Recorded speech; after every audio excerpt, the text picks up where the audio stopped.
మూడో అధ్యాయము 17వ వచనం చదవండి.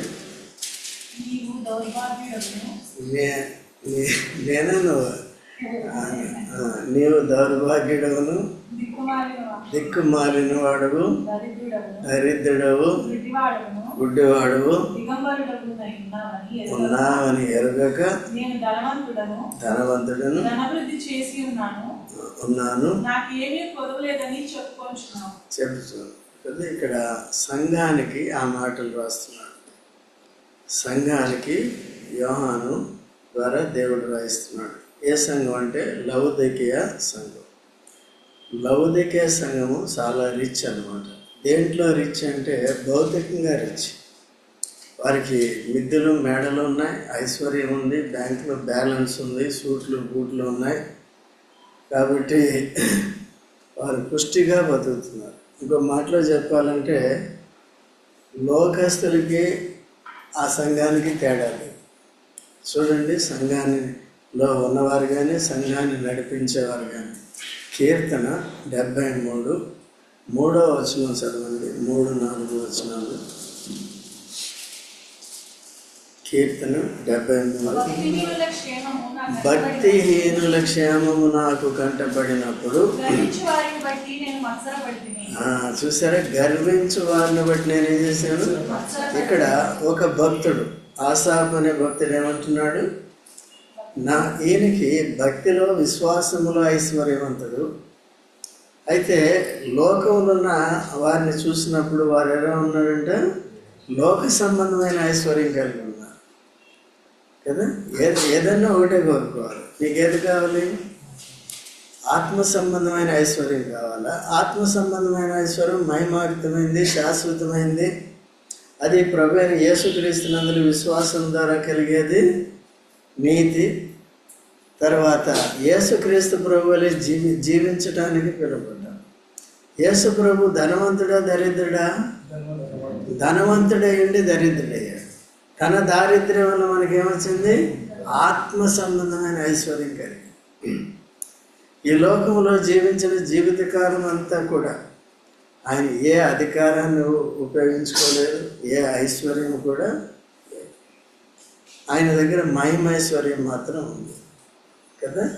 అవసరాన్ని బట్టి 5 రొట్టెలు 2 చేపలు ఆశీర్వదించి ఏం చేశాడు? దరిద్రుడు అయినప్పటికీ కూడా ఆయన దగ్గర ఆశీర్వాదం ఏం చేస్తుంది? ఐశ్వర్యం. బాగా చెప్పారు. ఏ ఐశ్వర్యం ఇది? మహిమ ఐశ్వర్యం, మహదైశ్వర్యం కదండి ఈ ఐశ్వర్యం. అట్లా మనల్ని కూడా ఏం చేశాడంటే యేసు ప్రభువు సెలవులో ప్రాణం పెట్టి మరణాన్ని జయించి రక్తం ద్వారా విమోచించి ఆత్మ ద్వారా, పరిశుద్ధాత్మ ద్వారా ముద్రించి తన ప్రజలుగా చేసుకున్నాడు సంఘం. అయితే ఏ సంఘంలో ఉన్నామని మనం చూసుకోవాలి. అయితే లవొదికయ సంఘం ఎట్లా ఉందంటే చదవండి ఒకటి. ఏముందంటే ఏముంది? ఫస్ట్ ఎవరంటే ఎవరు? ఒకసారి నేనను, ఒకసారి దౌర్భాగ్యుడును, దిక్కుమాలిన వాడు, దరిద్రుడవు, గుడ్డివాడు, దిగంబరుడు. చూడు, ఈ ఆసాపు ఎవరిని చూశాడు? ఆయన భక్తిపరుడయండి, ఆత్మీయంగా ఐశ్వర్యవంతుడయండి, పరిశుద్ధత అనే ధనము, నీతి అనే ధనము, దేవుని ఎరిగిన భాగ్యము, దైవజ్ఞానము కలిగిన వాడు, దేవుని రాజ్యానికి వారసుడైన వాడు. ఈ భూలోకంలో ఉన్న ఐశ్వర్యవంతులను చూసి అయ్యో వారికి భక్తిహీనులైనప్పటికీ ఐశ్వర్యం ఎక్కువ ఉంది అంటే ఈయన కూడా గుడ్డివాడు అయిపోవడానికి సిద్ధంగా ఉన్నాడు. చాలామంది ఎప్పుడైతే ఐశ్వర్యాలు 2 రకాలు, 2. ఒకటి లోక సంబంధమైంది, రెండోది పర సంబంధమైంది. పర సంబంధమైంది శాశ్వతమైంది. పర సంబంధమైన ఐశ్వర్యం ఎవరికి ఇస్తాడు? పర సంబంధమైన ఐశ్వర్యం ఎవరికి ఇస్తాడు? ఎవరు చెప్పారు? దరిద్రం. బాగా చెప్పారు, దరిద్రులకి. సో మనమంతా ఎవరు? దరిద్రులు. ఏ విషయంలో? పాపులు. పాపి అనే వాడికంటే దరిద్రులు ఇంకొకరు దేవుని దృష్టిలో లేడు. మన పాపం అనే దారిద్ర్యాన్ని అంతటిని యేసు ప్రభు తన మీద వేసుకున్నాడు. ఆ శిక్ష, పాపం శిక్ష, మరణం తాను భరించాడు. యేసు ప్రభు ఎవరు? నీతిమంతుడు కదా, అంటే పాపరహితుడు, పరిశుద్ధుడైన యేసు ప్రభు. అయితే పాప శిక్ష ఎందుకు భరించిందంటే మనది తన మీద వేసుకున్నాడు కాబట్టి ఆ మరణ శిక్ష భరించాడు, తిరిగి లేచాడు. ఇప్పుడు మనల్ని విశ్వసించటానికి, ఆ విశ్వాసము ద్వారా మనకి కృపా సత్యము, ఆ విశ్వాసం ద్వారా పాప క్షమాపణ, ఆ విశ్వాసము ద్వారా ఒప్పుకోలు ద్వారా రక్షణ మనకి కలిగింది. సో రక్షణ అనేది గొప్ప సౌభాగ్యం, గొప్ప భాగ్యం అన్నమాట కదా. అంటే దానికి మించిన భాగ్యం ఇంకొకటి లేదు. రక్షణ అనేది స్వాస్థ్యం. ఇంకోటి మనకిచ్చిన స్వాస్థ్యం ఎటువంటిదో పేతురు కూడా ఏం చెప్పాడు? అక్షయమైనది, నిర్మలమైనది. మొదటి పేతురు 1:4 ఉంటుంది కదా. ఎటువంటిదంట? అక్షయమైనది. అంటే అర్థం ఏంటి? ఇంకా ఎట్లా అక్షయమైనది? కుళ్ళిపోనది కదండి. ఇప్పుడు మనం బాగానే ఉన్నాం కదా. ఒకవేళ చచ్చిపోయిన వ్యక్తిని చూసి, శవాన్ని చూస్తే త్వరగా తీసేయంటారు. ఎందుకు? కూడిపోదు ఇది. అయితే దీని బదులు మనకి ఏమిస్తాడు? అక్షయమైన దేహాన్ని ఇస్తాడు. దానికి ఇంకా ముసలితనం ఉండదు, లేకపోతే ఆ రోగం ఉండదు, ఇది ఉండదు, అది ఉండదు, అక్షయం ఉండదు. యేసు ప్రభు క్షయమైన శరీరంలో చనిపోయి అక్షయంగా తిరిగి లేచాడు కదా. అక్షయమైన దేహంతో లేచాడు, నిర్మలమైన దేహంతో. ఆ దేహం ఎటువంటిది? అంతకుముందు ఉన్న దేహం ఏంటి? మన పాపం అంతా ఆ దేహం మీద పడింది, పవిత్ర పరిశుద్ధ దేహం మీద. తర్వాత లేచినప్పుడు ఇట్లా నిర్మలమైన, అంటే పవిత్రమైన దేహంతో లేచాడు. అది ఇంకా నిరంతరము పవిత్రంగా ఉంటుంది. ఈ శరీరం అప్పుడప్పుడు అపవిత్రపరచబడుతుంది. ఎప్పుడు? తలంపును బట్టి, చూపును బట్టి, యోచనను బట్టి, అవిధేయతను బట్టి. దేవుని వాక్యానికి అవిధేయత చూపిస్తే అంటే అపవిత్రం అవుతుంది, పాపం అవుతుంది. దేవుని బిడ్డలమైన తర్వాత కూడా ఉంటుంది. ఇంకంతవరకు కూడా విశ్వాస నిరీక్షణలు కలిగి ప్రేమలో వర్ధిల్లుతూ ఈ లోకయాత్రను మనం ముగించుకున్నప్పుడు మనం కూడా అటువంటి అక్షయమైన శోభమ దేహాన్ని. ఏ దేహం అది? అక్షయమైనది, నిర్మలమైనది, అంటే పవిత్రమైనది, వాడబారనిది కదా. ఇప్పుడేమవుతుంది? వాడిపోతుంది. పుట్టినప్పుడు బాగా ఉన్నాయి కదండి లేత బుగ్గలు. ఇప్పుడేం బుగ్గలు? ముదురు బుగ్గలు. అర్థమైందండి. అప్పుడు చిన్నపిల్లలు అందరూ బుగ్గలనే నొక్కుతూ ఉంటారు, పిండుతారే అండి, ఇలా పెడుతూ ఉంటారు. అర్థమైందా? ఇప్పుడు మన ముదిరిపోయి పిండి అయింది దొరకదు, అట్లా అయిపోయింది. ఏం బాబు వింటావా? కాబట్టి అటువంటి వారు అక్షయమైన దేహాన్ని, అదే ఈ దేహాన్ని మార్చి ఆ దేహాన్ని ఇవ్వటానికి. అందుకని దాన్ని ఏమంటారంటే జీవ పునరుద్ధానం, లేక నిత్య జీవ పునరుద్ధానం. ఆ పునరుద్ధానంలో పాలు పొందిన వారు, మొదటి పునరుద్ధానంలో పాలు పొందిన వారు ధన్యులు. ఎందుకంటే వారి దేహం ఎటువంటిది? అక్షయమైనది, నిర్మలమైనది. దీనికంటే మంచి దేహం కావాలి. ఈ దేహాన్ని బట్టే కదా మనం మూలుగుతున్నాం ఇక్కడ. ఈ బతుకు ఎందుకు అనుకుంటున్నాం కదా. ఇది ఈ బుర్ర, ఈ తెలివి ఏం చేస్తుంది? అన్ని తప్పులే చేస్తుంది. దేవుని విషయంలో చేస్తుంది, ఆర్థిక విషయాలు చేస్తుంది, అన్ని విషయాలు ఏది చేసినా తప్పు. నా జీవితంలో ఇది చాలా మంచిది అనుకుంటాం, చేసిన తర్వాత తెలుస్తుంది దాని సంగతి కదా. అంతే, మన అన్నీ కూడా తప్పులే. చాలా జాగ్రత్త అన్నారు. ఏది ఆచితూచి అడుగేయాలి, లేకపోతే ఎక్కడ పడినట్టు? బురదలో పడినట్టే కదండి, ఆ గుంటలో పడినట్టే, లేదా దొంగ ఊగులో పడినట్టే. కీర్తన 40లో ఉంటుంది కదా. దావీదు ఏమంటాడు? జిగట గల దొంగ ఊగు.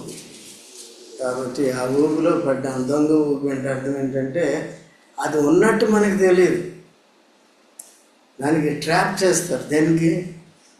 ఏనుగులను పట్టుకోవటానికో లేకపోతే జంతువులను పట్టుకోవటానికో ట్రాప్ చేస్తారు. పెద్ద గొయ్యి తవ్వేసి దాంట్లో ఏం చేస్తారంటే ఆ బంక మట్టి పోసేస్తారు, దాని మీద 4 ఆకులు వేసేస్తారు. అదేమనుకుంటుంది, మంచి మేత దొరికింది ఇక్కడ, చెట్టు కొన్ని కోసుకునేది, ఇప్పుడేమో కోసింది అక్కడ పెడితే దానికి ఏం తెలుసు, మనలాంటి బుర్ర దేనిది, మనలాంటి బుర్ర దానిలాంటి బుర్ర మంది వస్తుంది, తినాలని వస్తుంది, దాని మీద కాలేస్తుంది, హెవీ బాడీ కాబట్టి ఏమవుతుంది, సరే అంత పెద్ద బాడీ కదా, భూమి మీద ఉన్నప్పుడు పొడి మీద నేల మీద ఉన్నప్పుడు గీ అంటుంది, చెట్లను పడిగొట్టేస్తుంది. మరి ఆ గుంటలో పడినప్పుడు తను తీసుకోగలదా? మన సంగతి కూడా అంతే. ఎవరు తీశారు మనల్ని? దేంతో తీశాడు? ఆయన పునరుద్ధాన బలంతో పైకి లేవనెత్తాడు, అంటుకున్నదంతా కడిగాడు కదా, మురికి అంతటిని కడిగాడు, రక్షణ వస్త్రం ఇచ్చాడు, నీతి వస్త్రం ఇచ్చాడు, పరిశుద్ధ వస్త్రం ఇచ్చాడు కదా. ఇచ్చిన తర్వాత మనల్ని ఇప్పుడు ఏం చేశాడు, స్పిరిచువల్గా ధనవంతులుగా చేశాడు. ఈ లోకంలో ఎవరికైనా ఈ లోక విషయంలో వర్ధిల్లుతున్నారంటే అది పెద్ద పట్టించుకోవాలి, అది ఎంతవరకు, అది కొంతవరకు. అయితే మనకిచ్చిన ఐశ్వర్యం ఎంతవరకు ఉంటుంది, దాంతోపాటు. సో నేను కేవలం రక్షణ ఒకటే ఇస్తానన్నాడు యేసుప్రభు, పరలోక రాజ్యాన్ని ఒకటే ఇస్తానన్నాడా, నా నీతిని రాజ్యాన్ని ఒకటే ఇస్తానన్నాడు, లేదు. తర్వాత ఇవన్నీ కూడా తినడానికి తిండి, కట్టుకోవడానికి బట్ట, ఉండడానికి ఆశ్రయం తప్పకుండా ఇస్తాడు. అయితే ఏంటంటే మనం దేవుని కంట్రోల్లో ఉండాలి, పరిశుద్ధాత్మ స్వాధీనంలో ఉండాలి. ఎప్పుడైతే మనం లోకాన్ని చూస్తామో లోకాశలోకి వెళ్ళిపోతాం కదా. అయితే ఎప్పుడైతే ప్రభు మీద దృష్టి పెట్టుకుంటాం, పరలోకం మీద దృష్టి పెట్టుకుంటాం ఎప్పుడు, అందుకనే ఈ పాటల ద్వారా మనం గుర్తు చేసుకుంటాం. మన పరలోకం మెసేజ్ చెప్పాలంటే ఒకసారి చెప్పలేము, అందుకనే పాటలు ఆల్రెడీ ఉన్నాయి కాబట్టి నూతన ఆకాశము అప్పుడప్పుడు గుర్తు చేసుకుంటాం. మన పాప జీవితాన్ని మనం గుర్తు చేసుకుంటాం ఈ పాటల ద్వారా. అందుకనే చాలామంది ఏం చేస్తారంటే పాటలు పాడే టైంకి రాదు, మీ గురించి కాదండి, రాదు, ఇంకా పనులు ఉన్నాయి, పనులంటే సిద్ధపరిచి రావడం కష్టం. ఎందుకంటే రాజంకులు ఒక్కరోజు కూడా సెలవు కదా, ప్రతిరోజు సెలవు, రోజున కూడా సెలవు ఉండదు, ఎక్కడా లేదు ఈరోజు సెలవు. అయితే ఏ చర్చిలో అయినా చూడండి ఏముంటాయి, మీటింగ్లు ఉంటాయి, ఓకేనా. సరే, అయితే అందుకని ఏం చేస్తామంటే మీరు కొద్దిగా భారం తగ్గిస్తాం, ఇక్కడే భోజనం చేసుకుందాం అంటే అన్ని సంఘాలు అంతే కదా. అలాంటప్పుడు ఏం కావాలి, తర్వాత ఇక్కడికి వచ్చిన తర్వాత బండి రీఛార్జ్ అవుతుంది, ఇక్కడికి వచ్చిన తర్వాత రీఛార్జ్ చేసుకోవాలి, అంతేనా లేదా. కాబట్టి ఆ విధంగా దేవుడు మనసుని పరుస్తున్నాడు. లవోదికయ సంఘం ఎటువంటిదండి, భౌతికమైన ఐశ్వర్యం కలిగి ఉంది. తర్వాత ఇంకేముంది, ఇంకా ఉందమ్మా, నిద్ర వస్తుంది. నేను ధనవంతుడను ఇప్పుడు చెప్పు.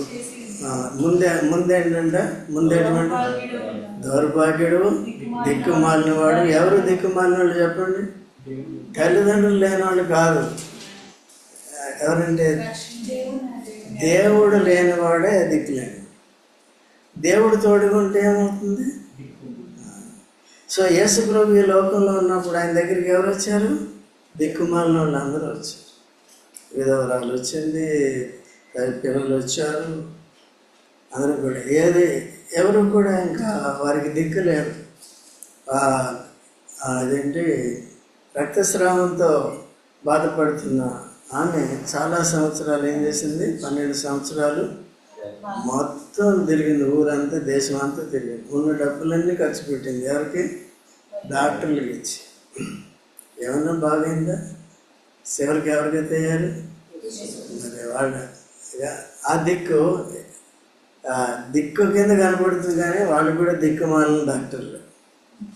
ఎవరు ఉండాలి, యేసు. అందుకనే ఆయన మన నిర్మలమైన మనస్సాక్షి కలిగి, పవిత్రమైన మనస్సాక్షి కలిగి మన ప్రభువును మనం వేడుకున్నప్పుడు అన్నిటి నుంచి కూడా మనల్ని ఏం చేస్తాడు, విడిపిస్తాడు. ఓకేనా. అలాగే మన జీవితాల్లో దేవుడు చేస్తున్నాడు, ఆయన అదృశ్య హస్తం మనం పనిచేస్తున్నాడు. ఈ పరిస్థితిలో ఉండి దిక్కుమాలిన వాడుగా ఉండి, దరిద్రుడిగా ఉండి, గుడ్డివాడుగా ఉండి, అంటే ఆత్మీయ గుడితనం. దేవుణ్ణి ఎరగిన వారంతా కూడా ఎవరు? గుడ్డివారు. స్వర్గం పరలోకానికి వెళ్ళాలి అని, పరలోకానికి ఎలా వెళ్ళాలో ఆ మార్గం తెలియని వారంతా కూడా ఎవరంటే గుడ్డివారు. తర్వాత దరిద్రుడు, తర్వాత గుడ్డివాడు, దిగంబరుడు అంటే అర్థం ఏంటి? ఎవరు దిగంబరులు? ఈ బట్టలు కట్టుకుంటే కూడా దిగంబరులే కదా. ఈ బట్టలు కట్టుకున్నప్పటికీ దేవుని దృష్టిలో ఎవరు? ఇప్పుడు క్రీస్తును ధరించుకోవాలంటే ఏంటి? యేసుక్రీస్తు ప్రభు నా పాపాల కొరకు చనిపోయి సమాజకుడు తిరిగి లేచినాడని పాపాలు ఒప్పుకొని అదే మారు మనసు పొంది ఇంకేంటి బాప్తిజంలో సాక్ష్యం ఇచ్చిన వారంతా క్రీస్తుని ధరించుకోవడం అంటే అర్థం ఏంటి? ఎప్పుడైతే క్రీస్తులో పాపాలు క్షమించబడ్డాయి, తర్వాత క్రీస్తుని ధరించుకోవాలి. క్రీస్తుని ధరించుకున్నప్పుడు క్రీస్తు స్వభావాన్ని ధరించుకున్నట్టు అర్థం అన్నమాట. క్రీస్తు స్వభావం ఉంటే మనకి దిగంబరత్వం అనేది ఉండదు. క్రీస్తుని ధరించుకోవాలి, క్రీస్తు స్వభావాన్ని ధరించుకున్నప్పుడు ఏముండదు మనకి? దిగంబరత్వం. కొన్ని తప్పులు జరిగిన వెంటనే ఒప్పుకొని ఏం చేయాలి? శుద్ధి చేయకూడదు. సో ఆ విధంగా పాపం అనే మాలిన్యం అంటకుండా ఎప్పటికప్పుడు మనం సరి చేసుకోవాలి. ఓకేనా? ఏం నేర్చుకున్నాం మనం? లోక సంబంధమైన ఐశ్వర్యము, తర్వాత ఆత్మ సంబంధమైన ఐశ్వర్యం కొరకు మనం ఏమన్నా కష్టపడాలి. ఏం కష్టపడాలి? క్రీస్తునందు విశ్వాసం ఉంచితే చాలు. తర్వాత ఏం చేయాలంటే చూడండి, 1 కొరింథీ 15వ అధ్యాయం 58వ వచనం. 1 కొరింథీ 15వ అధ్యాయం. కాగా నా ప్రియ సహోదరులారా, మీ ప్రయాసము ప్రభునందు వ్యర్థము కాదని ఎరిగి స్థిరులను కదలిన వారును. ఇదండి, ఈ విషయంలో సోమర్థనం ఉంది అంటే ఆత్మీయ సోమర్థనం కిందకి వస్తుంది. క్రీస్తు యేసునందు విశ్వాసం ఉంచడం ద్వారా మనల్ని భాగ్యవంతులుగా చేశాడు కదా. పాపాలు క్షమించి మనల్ని నీతిమంతులుగా పరిశుద్ధులుగా చేశాడు కదా. ఈ చెడ్డ దేహాన్ని తీసివేసి ఏం చేయబోతున్నాడు? మహిమాయుక్తమైన దేహాన్ని ఇవ్వబోతున్నాడు. ఎటువంటిది? అక్షయమైనది, వాడవారిది, శాశ్వతమైనది, పరసంబంధమైంది, ప్రభుతో పాటు నిరంతరం ఉండేది. So it is equivalent to ప్రభు అన్నమాట. యేసు ప్రభు తిరిగి లేచినప్పుడు ఎటువంటి దేహంతో లేచాడు అటువంటి దేహాన్ని దేవుడికి పక్షపాతం లేదు. అయితే విశ్వాసాన్ని కాపాడుకుంటూ విశ్వాస సంబంధమైన మంచి పోరాడుతూ, మంచి పోరాటం ఏంటి? కత్తులు కటారాలతో కర్రలతో కాకుండా, తిట్లు ఒట్లతో కాకుండా, గుద్దులతో కాకుండా కదండి. ఇప్పుడు వార్తలు వస్తూ ఉంటాయి కదా, పలానా చర్చిలో ఏం చేశారు? అధికారం కూడా కొట్టుకున్నారు, గుంటూరులో కొట్టుకుంటారండి రోజు గుంటూరు. ఆ చర్చిలో గొడవలు అన్ని చర్చిల్లోనే ఉంటాయి. ఎందుకు? పోరాటం మంచిది కాదు. దేని కొరకు పోరాడుతున్నారు? శరీర సంబంధమైన వాటి కొరకు, అధికారం కొరకు. ఇప్పుడు దేవుని ఏర్పాటు ఎక్కడ ఉండట్లేదు. ఈ వ్యక్తిని సేవకుడిగా దేవుడు నియమించాడు ఈ సంఘంలో అనేది గ్రహించట్లేదు ఎవరు. అది ఉంటే ఏమవుతుంది? ఎప్పుడైతే ఇక్కడ ఈ పోటీలు అనేవి వస్తాయో అప్పుడేమవుతుంది అది? అందుకనే పాత నియమంలో ముఖ్యంగా సేవకులు ఐక్యత చూపిస్తూ వచ్చారు. అపోస్తలులు ఏం చేశారండి? ఇప్పుడు మొట్టమొదటిగా 3000 మంది రక్షణ పొందక ముందు వాళ్ళు ఏముందో తెలుసు మీకు? ఐక్యత. 11 మందితో కూడా, అప్పుడు యూదా ఇస్కరియోతు లేడు కదా, 11 మందితో కూడా పేతురు లేచి ఏమన్నాడు?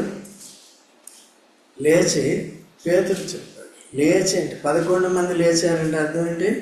11 మంది ఏకీపించి నువ్వు బోధ చేయి. దేవుడు నేను ఎన్నుకున్నాడు కదా. పేతురు ఈ బండ మీద నా సంఘమును ఎవరి ద్వారా కడతాను? మీ ద్వారా. అందుకనే మొట్టమొదటి ఆధిక్యత ఇది గుర్తించాలి కదా. అందుకనే మిగిలిన 11 మంది ఏం చేశారు? బర్నబా పౌలుతో ఏకీపించాడు కదా. అందుకనే తీసుకొచ్చి అంత్యోక సంఘంలో అప్పగించు. ఎప్పుడైతే బర్నబా పౌలుతో ఏకీపించలేదో అప్పుడేమైపోయాడు? బర్నబా జీవితం అయిపోయింది. స్థిరంగా లేడు. మొదటన్న బుద్ధి లేదు. బర్నబాకి ఏముంది? తగ్గించుకున్నాడు.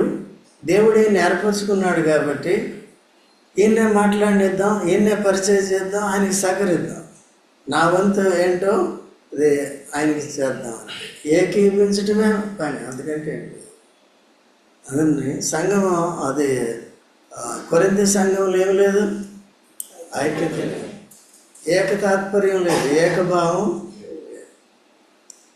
ఓకే, చాలా మంది దగ్గర ఇప్పుడు సరే ఈరోజు చాలా మంది డ్యూటీలు ఉంటాయి. సో మనమందరం కూడా ఏం చేయాలి?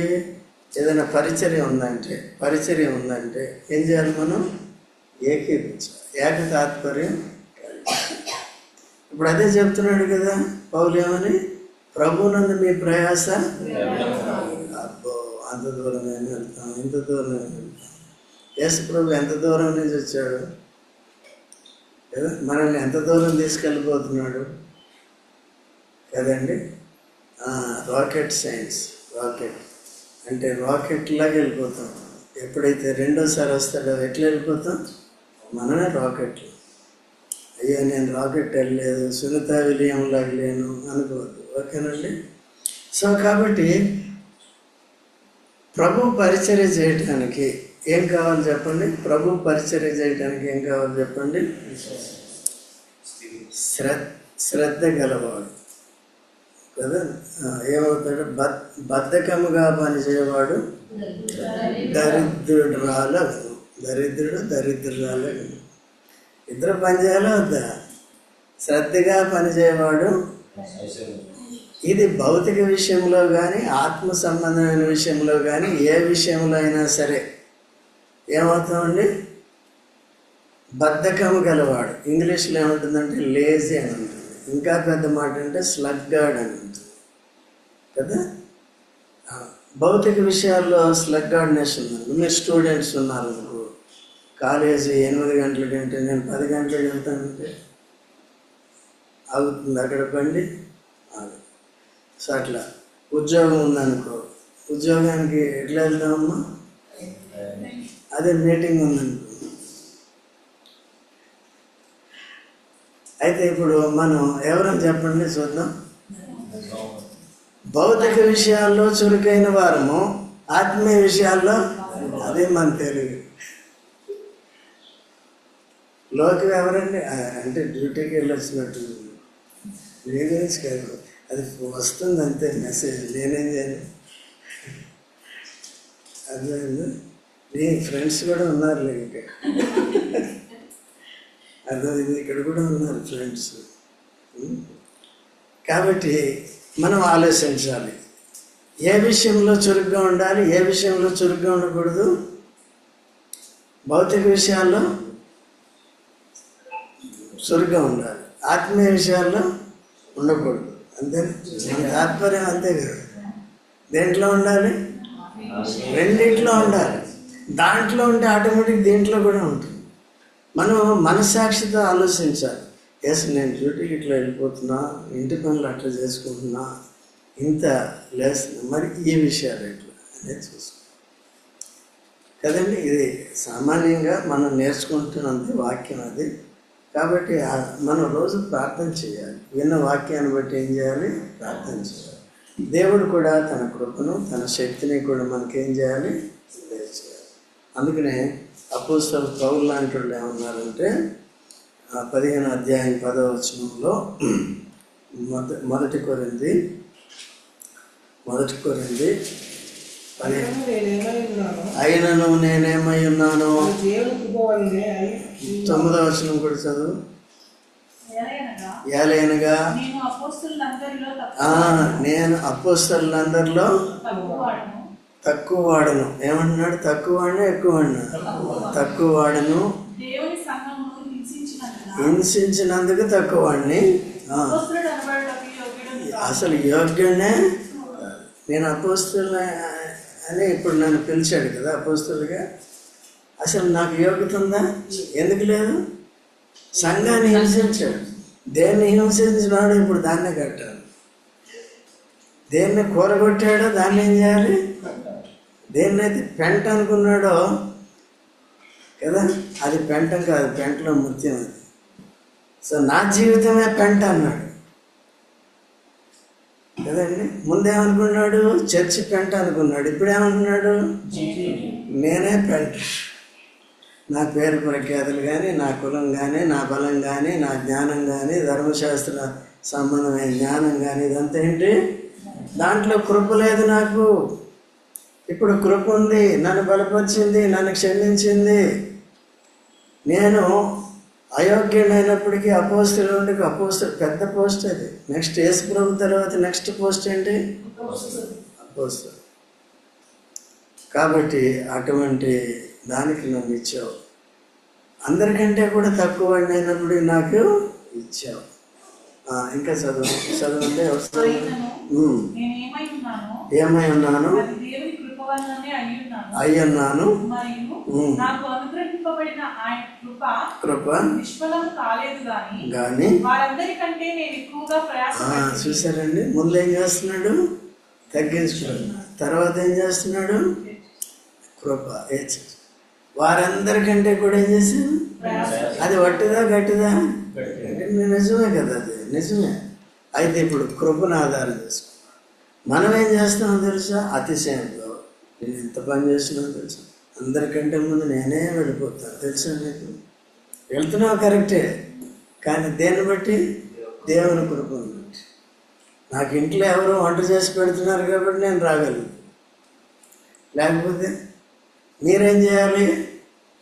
మీరే వంట చేయాలి, మీరే తినాలి, మీరే తినిపించాలి.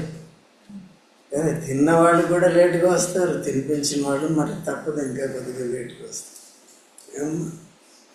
ఇవన్నీ ఏంటి? సాకులా మేకలా? సో ఇదంతా దేని కిందకి వస్తుంది? బద్ధకంలోకి వస్తుంది. ఒక విషయంలో చురుకుగా ఉంటున్నారు. ఏ విషయంలో? లోక సంబంధం, శరీర సంబంధం విషయంలో తప్పదు అది. ఒక విషయంలో ఎట్లా ఉంటున్నాం? కొంతమంది ఏంటంటే ఇక అది ఏ రోజైనప్పటికీ, ఆదివారం కానీ సోమవారం కానీ నేను అలవాటు చేసుకున్నది, దేవుడు నాకు అలవాటు చేసింది. ఒకవేళ నేను పండుకున్నప్పటికీ కూడా కరెక్ట్గా ఆ టైంకి మెలకు వచ్చేస్తున్నాను. 4 గంటలకు ఆ టైంలో కరెక్ట్గా వచ్చేస్తుంది. వచ్చినప్పుడు ఏం చేయాలి? వెంటనే ఈ ప్రార్థన చేయాలి. అయ్యో కొంచెంసేపు పడుకుందాం, కొంచెంసేపు. ఎవరంటారన్నమాట? కొంచెంసేపు పడుకుందాం. మళ్ళీ కొంచెంసేపు పడుకున్నాం అనుకో, మళ్ళీ 6:30కి మెలకు వస్తుంది కదా. అప్పుడు ఏం చేస్తాం చెప్పండి? మొత్తం షెడ్యూల్ అంతా చేంజ్ అయిపోతుంది. అది కాబట్టి ఏం చేయాలి? మనం చురుకుగా ఉండటం నేర్చుకోవాలి. దేంట్లో? చురుకుగా ఉండటం గొప్ప భాగ్యం అనే మాట. ఇది దేవుడు మనకేమైనా నష్టం చేస్తున్నాడో పద్మ? మనం ఐశ్వర్యంతో కావాలని ఈ లోకంలో మన తపన, మన ప్రయాస ఎందుకండి?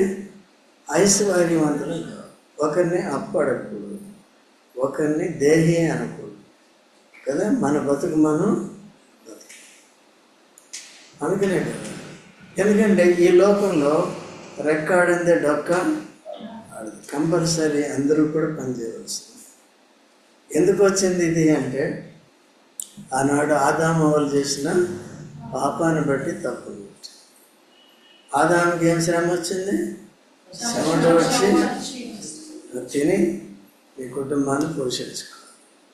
అందుకనే కష్టం లేకుండా ఏది రాదు. ఓకేనా? సో కాబట్టి అందుకనే శ్రమ అనేది కావాలి. ఈ శరీరంలో చురుకుదనం అనేది కావాలి.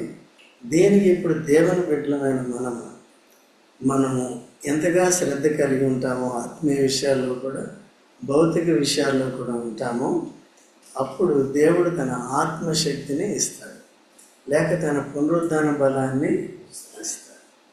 ఓకే అండి. ఇప్పుడు చూడండి, అబ్రహామును మనం తీసుకున్నప్పుడు అబ్రహాముకి దేవుడు వాగ్దానం చేశాడు, నీకు సంతానం కలుగుతుంది, ఆకాశ నక్షత్రాల వల్ల ఉంటాయి అని చెప్పాడా లేదా? చెప్పాడు. ఎప్పుడు నెరవేర్చాడు? 90 ముసలోడు అయిపోయాడు, కర్ర పట్టుకుని నడిచే వయసు. మనం ఉంటాం 8 సంవత్సరాలు ఉంటారా? నువ్వు ఉంటావు ఉండవు. అయితే మరి అప్పుడు మళ్ళీ పిల్లల్ని కన్నాడు. ఎట్లా కన్నాడు? ఎందుకు? వాగ్దానం చేశాడు కాబట్టి విశ్వాసం. మరి అంత లేట్ ఎందుకు చేశాడు? అంత లేట్ ఎందుకు చేశాడంటే భౌతికమైన విషయాల్లోనే సురుగ్గా ఉన్నాడు, కానీ ఆత్మీయ విషయాల్లో సురుగ్గా లేడు. సో ఆత్మీయ విషయాల్లో చురుగ్గా లేడు. భౌతిక విషయాల్లో చురుకుదనం ఏంటంటే సొంత బుద్ధిని ఉపయోగించాడు కదా. దాన్ని లోకంలో తెలంగాణలో ఏమంటారంటే హుషారు, బాగా హుషారు ఉన్నాడంటే అంత కన్నింగ్ నాలెడ్జ్ అన్నమాట కదా. ఏం చేశాడు?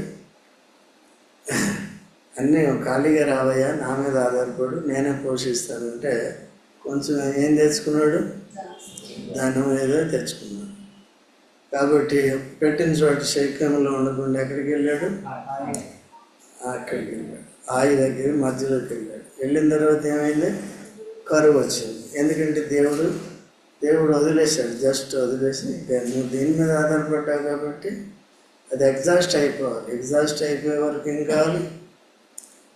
మనం ఎగ్జాస్ట్ ఫ్యాన్ ఎందుకు వేస్తాం? పొగంతా వెళ్ళిపోవాలి. అందువల్ల లోపల నుంచి వచ్చే ఆయిల్ మసి అంతా వెళ్ళిపోవాలి. దేని ద్వారా? అందుకనే ఎగ్జాస్ట్ ఫ్యాన్. ఏంటవి? వదిలేస్తాడు. దేవుడు ఏం చేస్తాడు? పిలిచాడు, నమ్మదగిన వాడు, తోడుగా ఉంటాడు. ఎప్పుడైతే స్వబుద్ధిని ఆధారం చేసుకుంటామో ఎగ్జాస్ట్ ఫ్యాన్ వేస్తాడు. ఎగ్జాస్ట్ ఫ్యాన్ వేసిన తర్వాత ఏమవుతుంది? అవన్నీ డబ్బులన్నీ అయిపోయినాయి. అయిపోయిన తర్వాత ఇప్పుడు ఏం చేస్తున్నాడు? మళ్ళీ ప్లాను. అక్కడ దేవునికి అనుకునే పరిస్థితి ఆయనకి తెలియట్లేదు. వెంటనే ఐగుప్తుకి వెళ్ళిపోయాడు కదా. వెళ్ళిపోయిన తర్వాత అబద్ధం చెప్పాడు, ఆయన తన భార్యను తీసుకుపోయాడు. ఎంత పెద్ద భక్తుడా చిన్న భక్తుడైనా? పెద్ద భక్తుడా చిన్న భక్తుడా? పెద్ద భక్తుడే అయ్యాడు. పెద్ద భక్తుడు కాదు, సామాన్యమైన భక్తుడే. ఎందుకంటే తన భార్యని పరాయి రాజుకి ఇచ్చేసాడు తన బతుకులు. అప్పుడు బతిమాలుతాడు. ఎప్పుడు మగవాడు బతిమాలరు ఎవరిని? భార్య కంటే లోకు ఎక్కడ ఎవరు ఉంటారు? భర్త కంటే లోకు ఎవరు ఉంటారు? కొంతమందికి, అందరికి కాదు. కాబట్టి అమ్మా దయచేసి నా భార్య అని చెప్పకు. ఏం చెప్పాలి? చెల్లి. ఎందుకంటే ఆయన తీసుకెళ్ళిపోయినా పర్వాలేదా? అట్లా ఎవరైనా చేయగలరా? ఏం చేయగలరని అస్సలు చేయడు. కోవడనే ఉంటాడు. ఎక్కడికి వెళ్ళినా తోడుగానే ఉంటాడు. అట్లే కాబట్టి దేవుడి దగ్గరికి తిరిగి రాలేదు. దేవుడి దగ్గరికి తిరిగి వచ్చే విధానం లేదు. ఒప్పుకొని అయ్యో ప్రభు పొరపాటు అయిపోయిందని చెప్పేది ఉందా? మెయిన్ పెద్ద భక్తుడు ఎట్లా మరి? దేవుని కృప. సో మనకు కూడా ఏం కావాలి? మనం కూడా వెళ్తే అంతే కొట్టుకుని పోతూ ఉంటాం. జీవితం ఏమన్నా అయిపోని, శారా జీవితం ఏమన్నా అయిపోని, భార్య జీవితం ఏమన్నా అయిపోని, నాది నేనే కొట్టుకుంటూ పోతాను. మూర్ఖులు చాలామంది భర్తలు ఉన్నారు. అర్థమైందా? ఈ మధ్యన ప్రార్థన చేస్తున్నాం. అట్లా చేయకూడదు. ఏం చేయాలి? వాక్యాలు నేర్చుకుంటారు. సరైన బోధ చెప్తే వినరు, అనుకూలమైన బోధలు చేసుకుంటారు, అది చేస్తారు. కాబట్టి కాబట్టి ఆ విధంగా చేసినప్పుడు తిరిగి దేవుడు ఏం చేశాడు? వాళ్ళని తీసుకొచ్చాడు. ఎలా తీసుకొచ్చాడు? ఐశ్వర్యంతో తీసుకొచ్చాడు. ఎవరిచ్చిన ఐశ్వర్యం ఏది ఇప్పుడు? దేవుడు. దేవుడు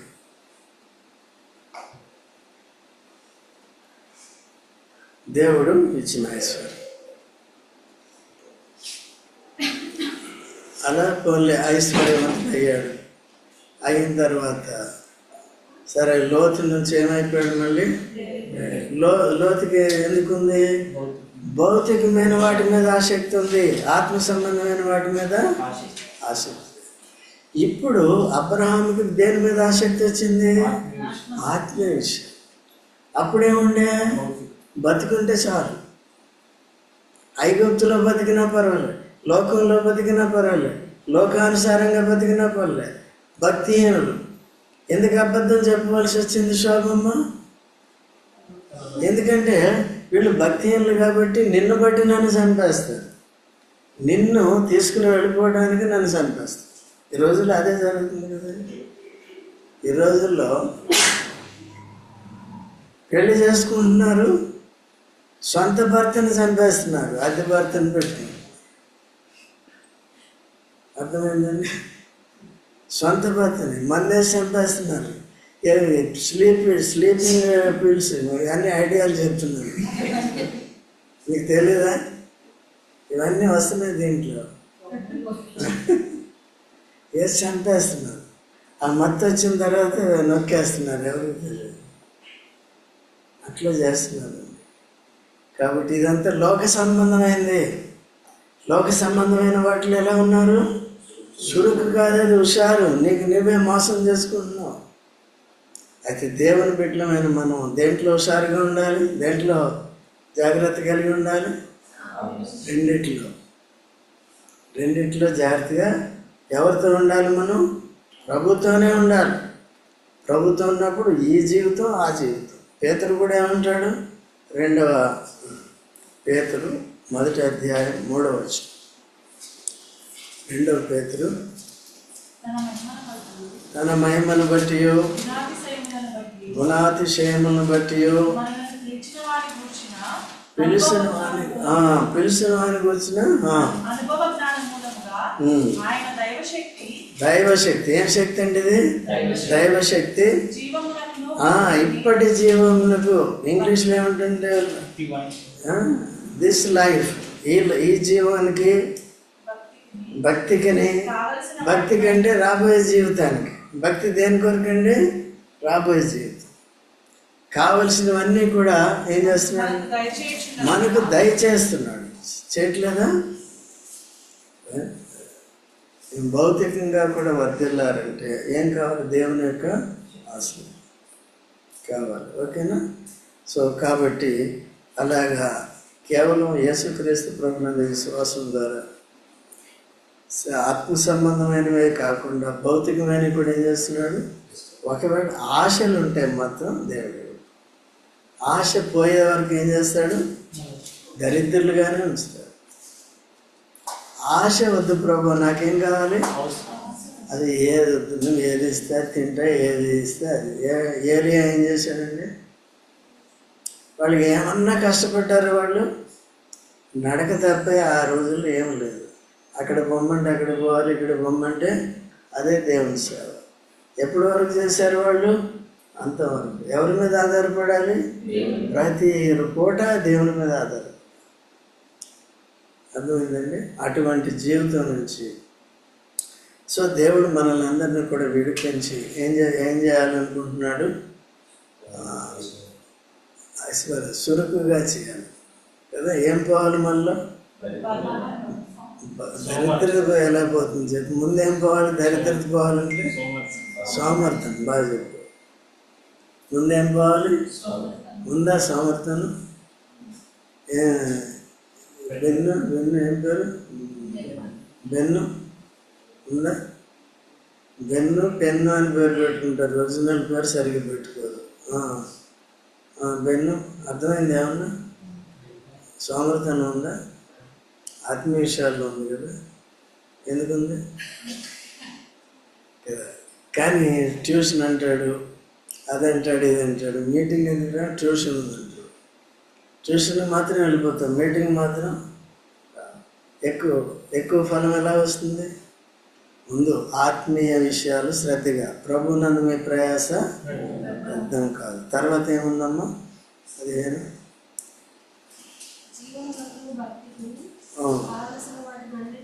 అది అది కాదమ్మా. 1 కొరింథీ 15:58. 1 కొరింథీ 15:50. ప్రియ సహోదరులారా, మీ ప్రయాసం అంటే అర్థం ఏంటి? కష్టపడి పని చేయటం, ఇష్టపడి పని చేయటం. కష్టపడి పని చేయాలంటే ఇష్టపడి పని చేయాలి. యాకోబు ఏం చేశాడు? ఇష్టపడి. దేని కొరకు? ఏం మామూలు వారి కాదు. ఐశ్వర్య రాయ్ ఎక్కడ ఉంటుంది కదండి? బ్యూటీ, వరల్డ్ బ్యూటీ కావాలి. ఎవరికి? సామాన్యమైనడా. కాబట్టి ఏం చేశాడు? బ్యూటీని ఇచ్చాడా? బ్యూటీ కొరకు డ్యూటీ చేశాడు. ఎన్నిసార్లు? ఎటువంటి ప్రయాసం? 7 సంవత్సరాలు 7 క్షణాల్లాగా ఉన్నాయండి ఆయనకి.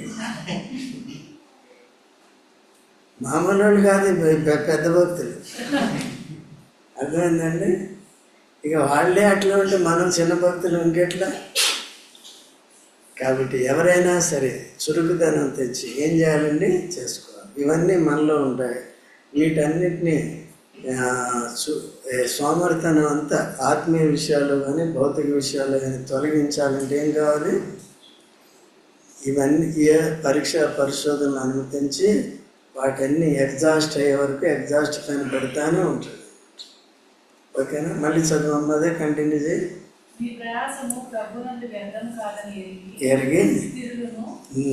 ఎరగాలి. ప్రభువునందు ఎంత ప్రయాసపడ్డా వాళ్ళు నన్ను ఎలగొట్టేశారు, కాదు. అది అట్లా నేను అదే అన్నా. సింపుల్గా ఇన్ని మందిరాలు కట్టిన తర్వాత, ఇంత పరిచర్య చేసిన తర్వాత, మొదటి నుంచి ఆత్మను సమకూర్చిన తర్వాత, సింపుల్గా 14 ఏళ్ళ తర్వాత నువ్వు హెబ్రోన్కి వెళ్ళిపోవంటే నేను ఇన్ని సంవత్సరాలు చేసిందంత ఏంటి, నువ్వు తింటావు అని అడిగితే, లేదు ప్రభు కొరకు చేసావు, నా కొరకు చేసావు, ప్రభు ఇస్తాను నీకు ప్రతిఫలం. నోరు మూసుకుని వెళ్ళిపోవాల్సి వచ్చింది. అర్థమైందండి? సరే ఇచ్చాడు, వదిలేశాడండి. ఇది కూడా ఏం చేయాలి? ఇప్పుడు నాకు అర్థమైంది. అంత విస్తరించి పనిచేసిన అన్ని పొరపాట్లే ఉంటాయి. లేకపోతే మనిషికి చేసినట్టుగా ఉంటుంది, మనిషి చెప్పినట్టు చేసుకుని ఉంటుంది. అప్పటి వరకు ఆ ఫేస్ అంతా అనుభవాలు, ఈ ఫేస్ అంతా ఏం చేయాలి? స్థిరపరిచి దైవ చిత్తానుసారంగా, వాక్యానుసారంగా మనం ఏం చేయాలి? చేసుకో. ఇప్పుడు నేను మనిషి అధికారంలో లేను. ఎవరి అధికారంలో? డైరెక్ట్. అంతకుముందు ఎవరి అధికారంలో? ఏది చెప్తే అది. దొంగ బాప్తిజం ఇవ్వమంటే ఇవ్వాలి. నేను ఇప్పుడు ఏం చేయాలి? నీకు మారు మనసు విశ్వాసం ఉంటేనే కానీ బాప్తిజం, లేదంటే అప్పటి వరకు సిద్ధపరుస్తాను. అప్పుడేంటి? పలానాలు పంపించాను బాప్తిజం. మారు మనసులో నేను చెప్తాను. దొంగ పెళ్లి చెయ్యి, సరిగా మారు మనసు లేదు, వీళ్ళకి ఏం పెళ్లి చేస్తాను చెయ్యి, నేను చెప్పాను కదా. ఇప్పుడు అది లేదు. ఇప్పుడు ఏముందండి? ఒకవేళ ఇప్పుడు కూడా చాలామంది ఇండిపెండెంట్ ఇట్లా ఉన్నప్పుడు, అంటే ఇండిపెండెంట్ అంటే ఒక మనిషి అధికారంలో లేకుండా ప్రభు అధికారంలో ఉన్నప్పుడు దుర్వినియోగం కూడా చేస్తుంది. నన్ను చూసేవాళ్ళు ఎవరు లేరు, అడిగేవాళ్ళు ఎవరు లేరు, అట్లా ఉంది. మనం ఎవరికి లెక్క చెప్పాలి? దేవునికి లెక్క, యేసు ప్రభువుకి లెక్క చెప్పాలి. కాబట్టి ఆయన మందనం ఆయన కాసినట్లుగా ఆయన ఎటువంటి శ్రద్ధ చూపిస్తాడో అటువంటి శ్రద్ధ, యథార్థత మనం కూడా ఏం చేయాలి? చూపించాలి. ఓకే, ప్రభువును అట్లా సిద్ధపడి ఇదంతా ప్రాక్టికల్గా చేయాలి. ఈ రోజుల్లో చాలామంది వింటున్నారు కానీ నేర్చుకుంటున్నారు కానీ ప్రవర్తించే దగ్గరే ప్రాబ్లం. మన దగ్గర కాదండి, చాలా చోట్ల అదే పరిస్థితి. సో బయట కాపురత్వం సరిగా లేక, యథార్థత లేక నేర్చుకునే వాళ్ళు కూడా వీళ్ళు చేస్తున్నారా లేదా, చేయలేదు, మనం చేయించాలంతే. కొరకు అందుకనే ప్రార్థన చేస్తాం, విన్న వాక్యం మైండ్లో ఉందో లేదా, నెక్స్ట్ డే కూడా టెస్ట్ చేస్తాం, ఉంటుందా లేదా? ఎంతమందిలో ఉంటుంది? కొంతమందిలో 30 మందిలో ఉంటుంది. సో మరి మిగిలిన వాళ్ళ సంగతి ఏంటంటే అది వాళ్ళే లెక్క చేసుకోవాలి. ఓకే, ఎంతమంది విధేయులైతే వాళ్ళు మేలు పొందుతారు, మిగిలిన వాళ్ళంతా ఏమవుతారు? వాళ్ళు ఇష్టం, వాళ్ళు ఏమవుతారు మనకి తెలియదు. అందుకనే చాలా జాగ్రత్తగా. ఇంకేమైనా ఉందమ్మా? ఏం చేయాలంటే ఫస్ట్ ఏముంది? స్థిరులను దేంట్లో? స్థిరులను కదలిన వారును ఎప్పటికీ. ఎన్ని మాటలు ఉన్నాయమ్మా? ఎప్పటికీ. ఒకరోజు వస్తే ఇంకో రోజు రాదు. ఈవెన్ కొన్నిసార్లు సండే ఒకరోజు వస్తే ఇంకోసారి. ఈరోజు యవనస్తులు ఈ దినాల్లో ఎక్కువ మంది అట్లా కొద్ది క్రమశిక్షణలోకి వస్తున్నారంటే వారు ధన్యులు అన్నమాట. ఈరోజు చాలా అరుదు. ఈ రోహిత్ కానీ, వీళ్ళు కానీ, జాన్సన్, ఏనాథ్ కానీ, వీళ్ళు కానీ ధన్యులు అన్నమాట. మిగిలిన వాళ్ళు అట్లా లేరు. భౌతికమైన విషయాల్లో ఏం చూపిస్తున్నారు? ఎక్కడ కూడా దరిద్రులే. ఏం చేస్తున్నారంటే ఈ అలవాట్లు ఏంటి? ఆనందం ఎక్కువ కోరుకుంటున్నారు. లోక సంబంధమైన ఆనందాన్ని ఎక్కువ. నేను ఇంగ్లీష్లో ఎంటర్టైన్మెంట్ అంటారు కదా, అది యూట్యూబ్ ద్వారా కానీ, దీని ద్వారా కానీ, దాని ద్వారా కానీ భౌతికంగా మనుషుని రంజింపజేసే వాటిని ఏం చేస్తున్నారు? వాళ్ళు ఇలా చెడిపోతున్నారు. వాళ్ళు కూడా పని కూడా సరిగ్గా చేయరు. కొంతమంది అట్లాగా ఈ భౌతికమైన సామర్థ్యాన్ని బట్టి భౌతిక దౌర్భాగ్యం, అదే దరిద్రత వస్తుంది. రెండోది ఆత్మ సంబంధమైన సామర్థ్యాన్ని బట్టి ఆత్మ సంబంధమైన దరిద్రత వస్తుంది. అందుకని లౌకిక సంఘం ఏమైపోయింది? ఆ సంఘం చూడు ఎంత మ్యూజిక్ ఉందో, ఎంత పెద్దగా ఉందో, ఇదంతా ఏ సంఘం ఇది? అట్లా ఉండకూడదు. పైకి ఎలా ఉండాలి? ధనవంతులుగా ఉండాలి. దేంట్లో ధనవంతులుగా ఉండాలి? ఆత్మీయంగా ధనవంతులుగా ఉన్నప్పుడు ఎలా ఉంటారు? మితముగా ఉంటారు కదండి, మితముగా ఉంటారు. లేదు భౌతికమైన ఆశలు కలిగిన వారు ఎలా ఉంటారు? రోజు పట్టుసేరు, రోజు వడ్డాను, రోజు వెళ్ళి మీకేముంటాయి? సూట్లు, ఇవే ఉంటాయి. అర్థమైందండి? సో ఈ విషయాలు మనం గుర్తుపెట్టుకొని పరీక్షించుకొని ప్రార్థన చేద్దాం. ప్రార్థనలోకి వెళ్దాం మనం.